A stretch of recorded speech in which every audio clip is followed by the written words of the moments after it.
Graças a Deus, amados. Boa noite a todos. Amém. Podem sentar. Glória a Deus. Graças a Deus também os irmãos e irmãs que estão nos acompanhando pelo Facebook. Aleluia. Estamos acompanhando ali em casa. Tem um bom número de pessoas, graças a Deus. E hoje é primeiro domingo, né?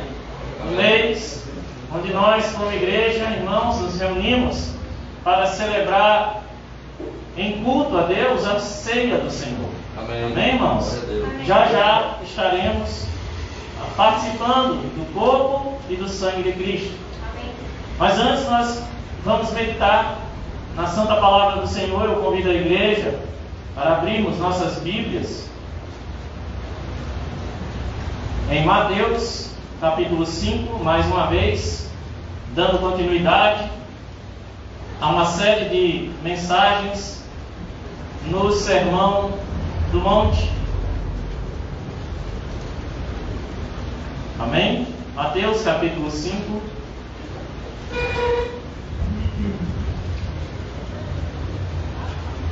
Deus é bom, Amém. Sua palavra é verdade. Nós vamos ler dos versos 1 ao 12. Amém. Louvado seja Deus. Todos acharam, irmãos? Amém. Glória a Deus. Diz assim a palavra do Senhor: Vendo Jesus as multidões, subiu ao monte e, como se assentasse, aproximaram-se os seus discípulos. E ele passou a ensiná-los, dizendo: Bem-aventurados os humildes de espírito, porque deles é o reino dos céus. Bem-aventurados os que choram, porque serão consolados. Bem-aventurados os mansos, porque herdarão a terra. Bem-aventurados os que têm fome e sede de justiça, porque serão fartos. Bem-aventurados os misericordiosos, porque alcançarão misericórdia. Bem-aventurados os limpos de coração, porque verão a Deus. Bem-aventurados os pacificadores, porque serão chamados filhos de Deus. Bem-aventurados os perseguidos por causa da justiça, porque deles é o reino dos céus. Bem-aventurados sois, quando por minha causa vos injuriarem e vos perseguirem, e mentindo disserem todo o mal contra vós. Regozijai-vos e exultai, porque é grande o vosso galardão nos céus, pois assim perseguiram os profetas que viveram antes de vós. Amém. Pai amado, justo, santo e fiel, nós te agradecemos por tua palavra. Nós te agradecemos pelo sermão da montanha, Senhor. Pedimos em nome de Jesus Cristo que o Senhor nos dê o conhecimento puro, santo e verdadeiro em nosso coração, em nossas mentes. Por sua misericórdia, por sua graça, Pai, nós pedimos pelos méritos de Jesus Cristo e não os nossos, que a luz venha sobre nós nessa noite e conheçamos, todos nós aqui, a profundidade dessa mensagem proferida, ensinada pelo próprio Mestre Jesus Cristo. Unge a nossa vida, unge esta noite, Espírito Santo.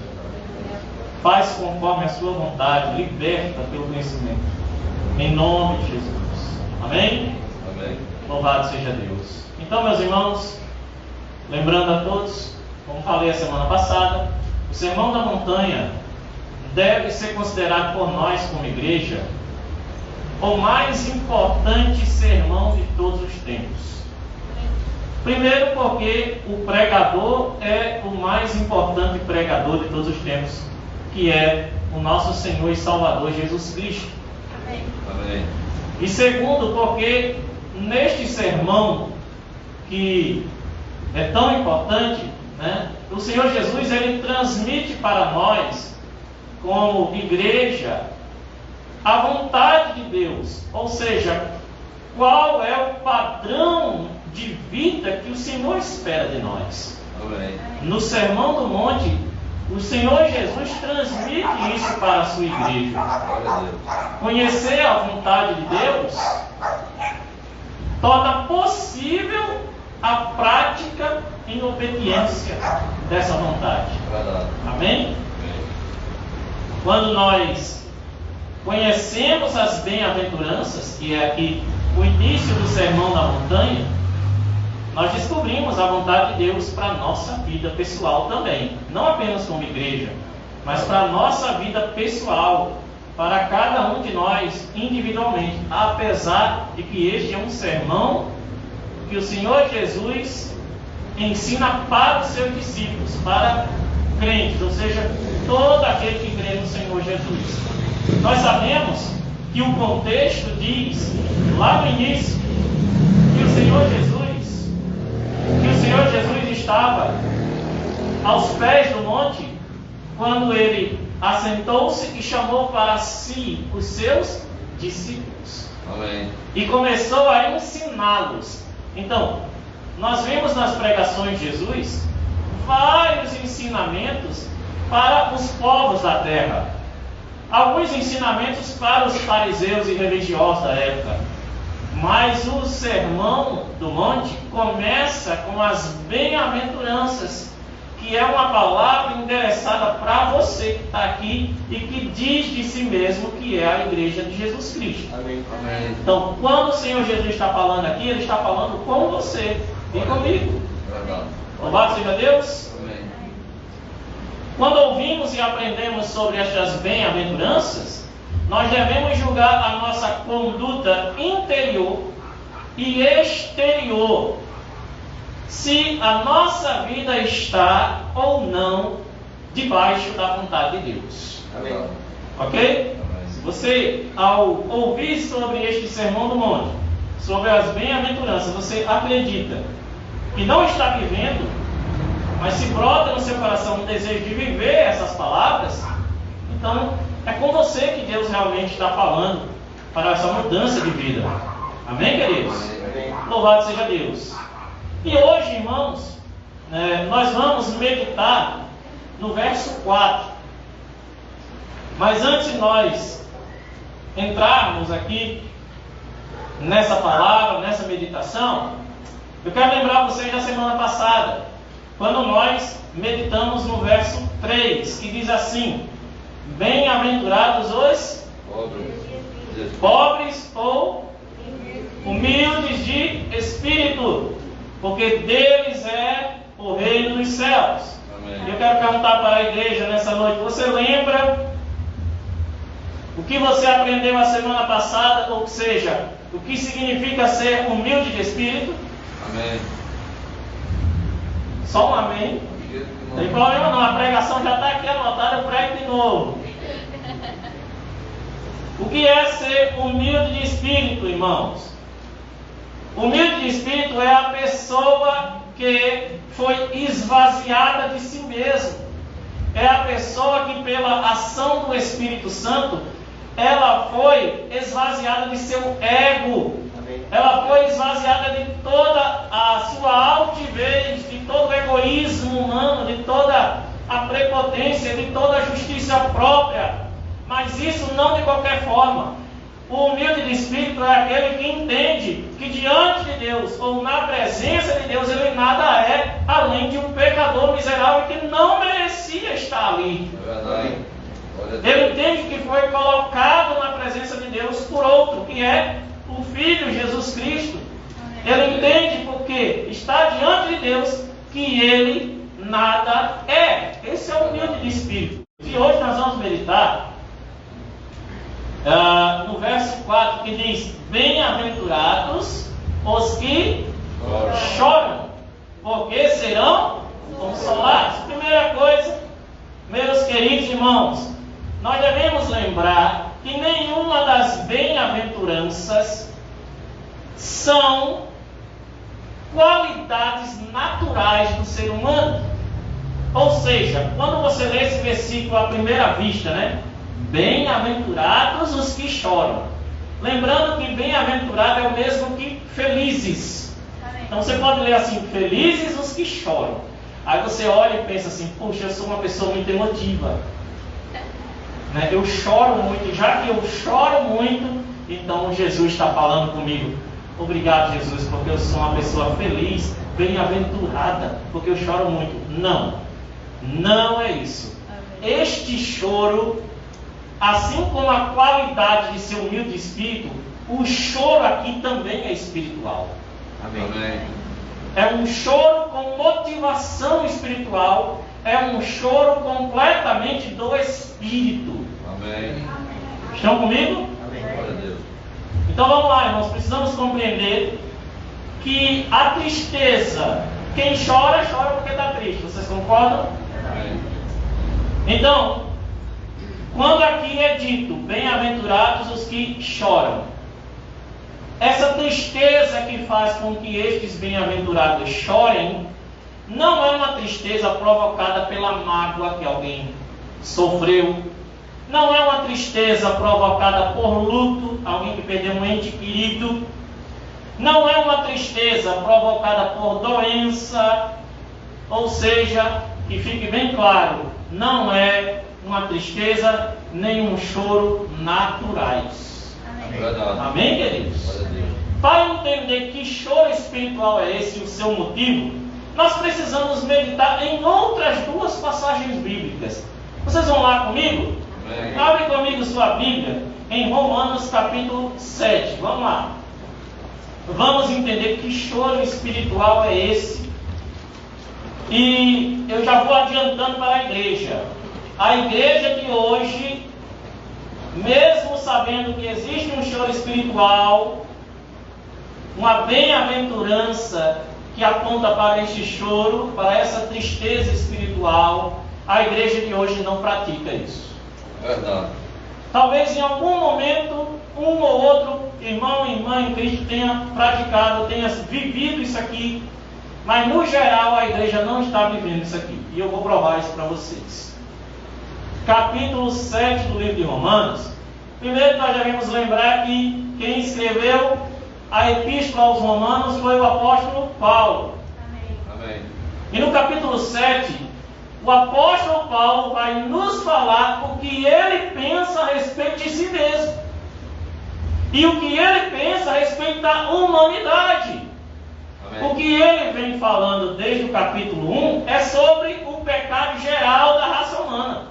Como o ser humano é pecador. E quando chega no capítulo 7, ele vai e mistura, né? Ele fala de si mesmo e ele fala da humanidade. Como sendo um homem que representa a humanidade. Amém, queridos? Vocês concordam que o apóstolo Paulo era um homem extraordinário? Amém. Antes da gente ler isso aqui, vocês concordam? Amém. Ele era um homem que trazia em seu corpo as marcas do ministério, do serviço de Cristo.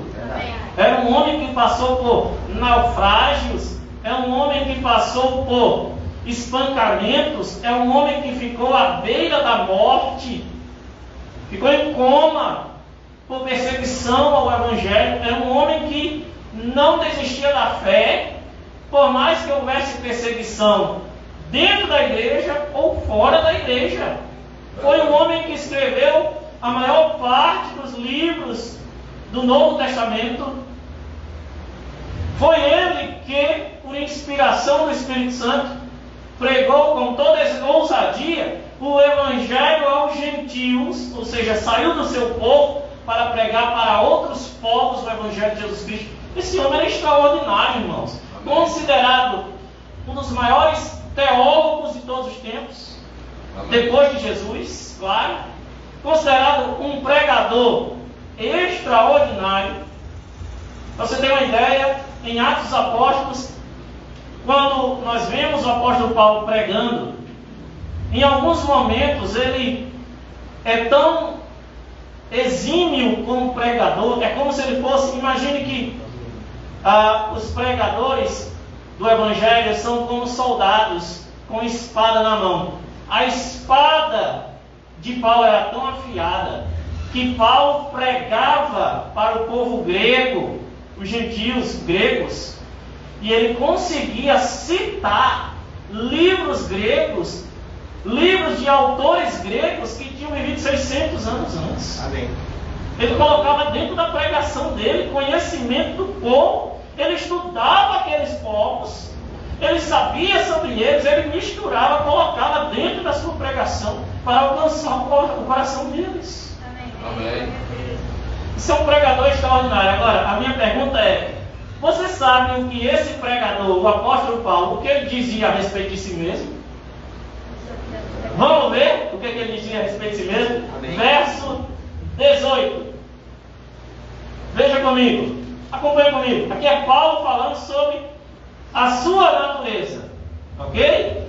Porque ele fala sobre sua natureza humana. Ele diz: e eu sei que em mim, isto é, na minha carne, ou aqui na minha tradução que eu estou usando a NVT, em minha natureza humana não há nada de bom, pois quero fazer o que é certo, mas não consigo. Alguém se identifica com isso? Amém. Graças a Deus. Graças a Deus. Eu também me identifico com isso. Sabe, nós como crentes, nós amamos o Senhor. Mas às vezes nós somos tentados a pensar que não amamos. Sabe por quê? Porque passamos por algumas situações onde a gente faz, onde cometemos ações tão feias, cometemos pecados tão horrendos, que a gente olha assim e diz: rapaz, nem eu estou acreditando que eu sou crente agora, depois que eu fiz isso. Ou só eu que faço isso? É verdade. Em algum momento você já fez algo assim? Amém. Sabe, ações que você olha e diz: misericórdia, deve ter sido outro, mas foi você. Verdade. Paulo está falando disso. Ele está dizendo: olha, quando eu olho para a minha carne, quando eu olho para a minha natureza, eu percebo algo importante, que quero fazer o que é bom, mas eu consigo apenas fazer o que é errado. Desse jeito. Verso 19: quero fazer o bem, mas não faço. Não quero fazer o que é errado, mas ainda assim o faço. Que coisa, né, irmãos? É verdade. Que coisa, né, irmãos? Pergunta de novo: alguém está se identificando? Amém. Verso 21: assim descobri esta lei em minha vida ou em minha carne. Quando quero fazer o que é certo, percebo que o mal está presente em mim. 22: amo a lei de Deus de todo o coração. 23: contudo, perceba aí, ó, eu amo a lei de Deus. Ele está dizendo: eu amo o Senhor. Quando ele está dizendo eu amo a lei de Deus, ele está dizendo: eu amo Deus, eu amo a vontade de Deus, eu desejo fazer a vontade de Deus, eu amo o Senhor. Contudo, ou seja, porém, há outra lei dentro de mim que está em guerra com a minha mente e me torna escravo do pecado que permanece dentro de mim. Verso 24, Paulo agora vai dizer para todo mundo ouvir o que ele pensa sobre a sua natureza. Ele diz: miserável homem que sou. E aqui na minha tradução diz: como sou miserável. E tem uma exclamação no final da frase. Verdade. Quem me livrará deste corpo mortal dominado pelo pecado? E termina com uma indagação, com uma pergunta: miserável homem que sou. É isso que Paulo, esse homem extraordinário, dizia sobre si mesmo. Agora eu pergunto: e você diz o que sobre si? O que você diz sobre si? E o que tem isso aqui a ver com o choro espiritual, que é uma bem-aventurança?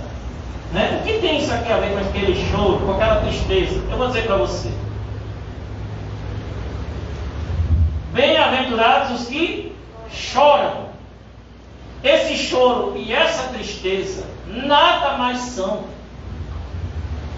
do que um choro e uma tristeza motivados por uma pessoa que, olhando para si, percebe o quanto ela é miserável e pecadora.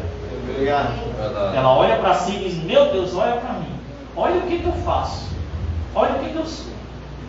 E aí dá vontade de chorar. Glória a Deus. Glória a Deus. E esse é um choro chamado espiritual. Por quê? Porque o motivo é espiritual. Amém. Cadê os crentes? Amém. Veja que Paulo, ele tinha uma tristeza que era o resultado de sua condição como pecador. Paulo olhava para si mesmo e dizia: puxa, eu quero fazer a vontade de Deus, mas eu não consigo. Eu quero fazer o que é bom, mas eu não consigo. E quando eu olho para mim mesmo, eu percebo que na minha mente, no meu coração, existem duas leis. Uma que quer agradar a Deus e a outra que quer fazer a vontade da carne. Verdade. Estão comigo, irmãos? Amém. Então, irmãos, quem são os bem-aventurados que choram? São aqueles que tomaram, perceba o que eu vou dizer agora, vou resumir a pregação numa frase. Quem são os bem-aventurados que choram? São aqueles que tomaram consciência de suas próprias obras. Verdade. Glória a Deus. E agora, nesse momento, já tem um monte de gente ficando cabisbaixo, né? Já tem gente, não chegou no choro ainda não, mas já estão ficando tristes. É. Porque começa a olhar assim, rapaz, se Paulo achava isso de si mesmo, eu, né? Aí começa a ficar assim, olhando para baixo, será que é isso mesmo? Bom, primeiro passo, você precisa entender, o que eu falei também a semana passada, eu vou repetir. Deus opera na nossa vida dessa forma. Primeiro, Ele quebra, e depois Ele constrói a imagem dele. Não tem verdadeiro evangelho se não quebrar primeiro. Primeiro tem que quebrar, irmão, para depois refazer. Se ficar alguma coisa do velho homem, para nada serve. Verdade. Então, quem são os bem-aventurados que choram? São aqueles que tomaram consciência das suas obras más, seus pecados diante de Deus. Amém. São aqueles que dizem assim: meu Deus, o que foi que eu fiz? São aqueles que dizem assim: como é, meu Pai, que eu consegui ter aquele pensamento? Que pensamento feio, que pensamento horrendo!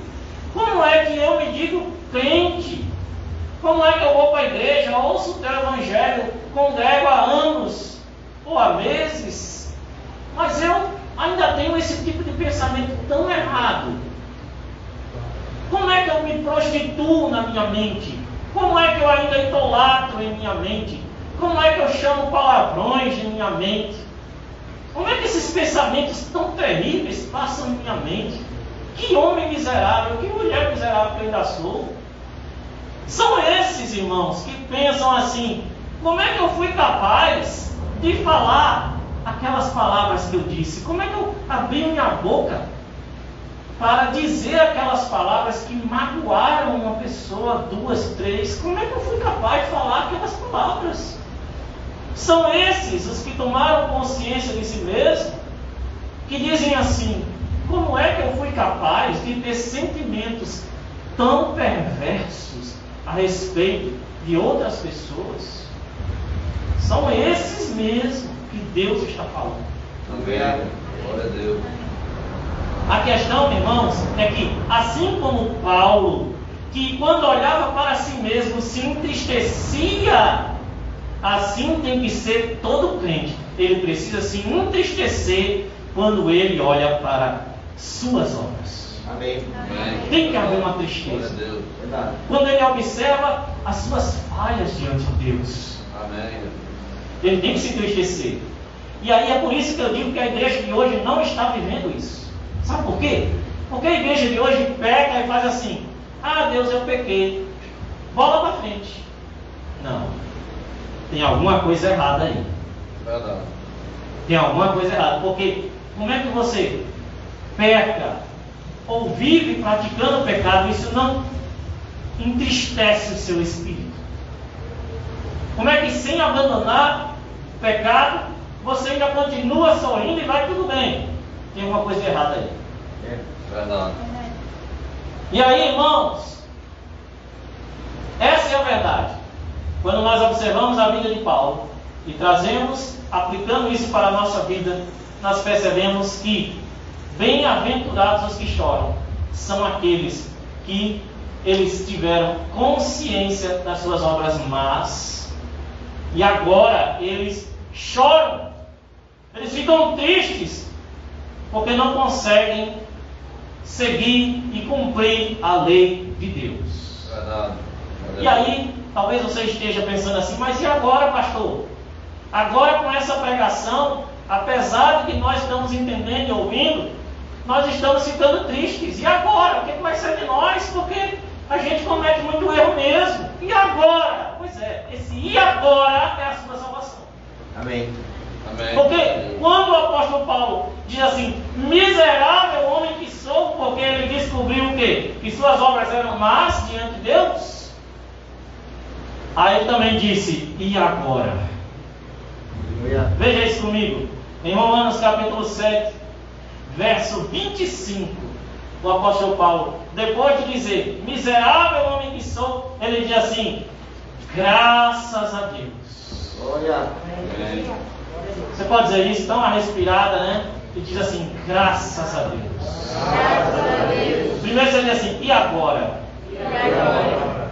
Graças a Deus. Graças a Deus. Aleluia. E agora por quê? Porque o Senhor olhou para as suas obras e disse, ixi, miserável homem que sou.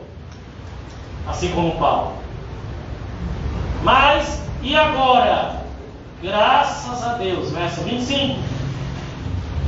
A resposta está em Jesus Cristo, nosso Senhor. Amém. Estou lendo na NVT, tá, irmãos? Na mente, o apóstolo Paulo diz, quero de fato obedecer à lei de Deus, mas por causa da minha natureza humana, sou escravo do pecado. Glória a Deus. Só que depois do verso 25, você vai para o capítulo 8, verso 1, quando ele conclui o que ele está dizendo. E ele conclui dizendo, agora, portanto, nenhuma condenação há para os que estão em Cristo Jesus. Amém. E agora, você perguntou, pois eu vou te dizer, funciona assim o choro espiritual e essa tristeza espiritual. Funciona assim. Nós olhamos para nós mesmos e ficamos tristes e chorosos. Mas nessa hora, lembrem, o versículo que Jesus ensinou é: bem-aventurados os que choram, porque serão. Quem é o Consolador? Jesus Cristo. Não. Quem é o Consolador? O Espírito Santo. Amém. Amém? Bem-aventurados os que choram, porque serão consolados. Então você olha para si mesmo e diz: miserável homem que sou, quem me livrará dessa carne pecaminosa, dessas obras ruins? Aí Paulo traz a resposta, né? Ele diz: agora nenhuma condenação há para aquele que está em Cristo Jesus. Como é que isso funciona? Quando eu olho para mim, eu fico triste. Quando eu olho para Cristo, eu sou consolado. Ah, esse amém aí não foi da fé, não. Foi alguma outra coisa engasgada. Eu disse, preste atenção. Essa tristeza ela tem que vir. Porque você tem que olhar para as suas obras e lamentá-las. Amém. Amém. Verdade. Mas aí, nessa hora em que você reconhece a sua miserabilidade diante de Deus, aí o Espírito Santo diz: porém, filho, Jesus morreu na cruz pagando o preço por todo esse pecado que você comete. E agora não há mais condenação para você. Aí se cumpre o que Jesus disse: serão consolados. Aleluia.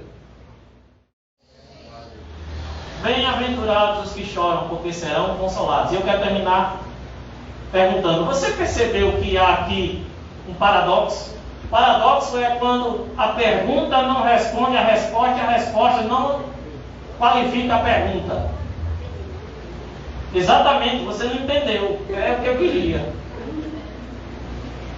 O paradoxo é quando você tenta obter uma resposta para um determinado assunto, mas a resposta, ela levanta uma outra pergunta. Verdade. Ela não responde, ela indaga. Há um paradoxo nesse versículo. Não sei se vocês perceberam. Felizes os que? Chora. Como? Vocês concordam que para o mundo isso aqui é loucura? Peraí, como é que pode ser feliz uma pessoa que está chorando, gente? Se a pessoa está chorando por tristeza? Então eu estou triste, mas eu sou feliz. Como é que é isso? Verdade. Muito simples, irmão. Você já entendeu o processo. Amém. É ter a visão espiritual do que Jesus está falando. Glória a Deus. Eu estou triste quando eu olho para mim mesmo. Mas eu sou feliz porque sou consolado pelo Espírito Santo, pela revelação de que eu não vou morrer do jeito que eu estou hoje. Eu tenho uma herança. Eu sou eleito, eu sou salvo, eu sou perdoado. Eu sou a justiça de Deus em Cristo Jesus. Eu sou consolado e consolada pelo Espírito Santo. Amém.